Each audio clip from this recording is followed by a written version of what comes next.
देखिए ये सबसे इम्पोर्टेंट और अंतिम सवाल है। अब बोलेगा इम्पोर्टेंट कैसे है, इसमें भी क्या दिया हुआ है, न्यून कोण। अब पढ़ते हैं सवाल पहले क्या दिया हुआ है।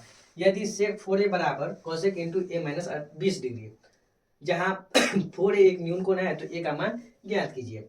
देखिए सबसे पहले हम सवाल लिखते हैं, sec 4a equal to cosec into a minus 20 degree. ठीक है, ये लिख दिए। अब न्यून कोण हम पहले ही बता चुके हैं आप लोगों को कि न्यून कोण का बात जब भी आए तो समझिएगा 0 और 90 डिग्री के बीच में। अब वैसे हम ये भी बता दिए हैं कि 10th क्लास तक जो बेसिकली रहता है सवाल, उसमें 90 डिग्री का ही एंगल दिया रहता है, उससे ऊपर का एंगल कभी भी नहीं, जिंदगी में नहीं देगा उससे ऊपर का। तो देखिए इसमें बनाते हैं, न्यून कोण जब भी बोल रहा है तो 90 डिग्री मान लेते हैं, या उससे छोटा।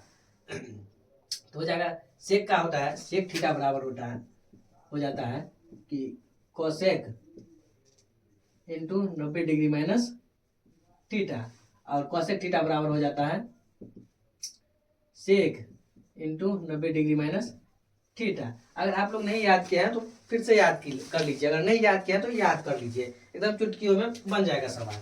सेक 4a आप इसको बदलेंगे तो क्या हो जाएगा, cosec into 90 degree minus theta की जगह पर 4a है, थीटा की जगह पर क्या है 4a है, तो माइनस 4a दे देंगे, इक्वल टू ये हो जाएगा cosec into a minus 20 degree. ठीक है, अब कोसेक से कोसेक को काटिए, हम पहले बता चुके हैं कैसे कटता है। नहीं कट अगर नहीं जान रहे कैसे कटता है तो पिछला वीडियो आप जाकर देखिए, उसमें एकदम आसान भाषा में हम समझाए हुए हैं। 90 degree minus 4a equal to a minus 20 degree.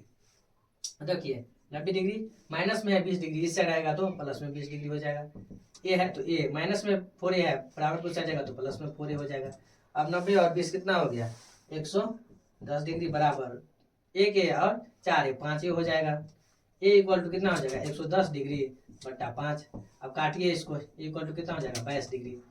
यही हमको बोला था निकालने के लिए, ये हमारा आंसर आ गया, एकदम चुटकियों में आप भी बना सकते हैं। फटाक से दे करके उतारिए, छापिए और अगर दीजिए इस तरह का सवाल को।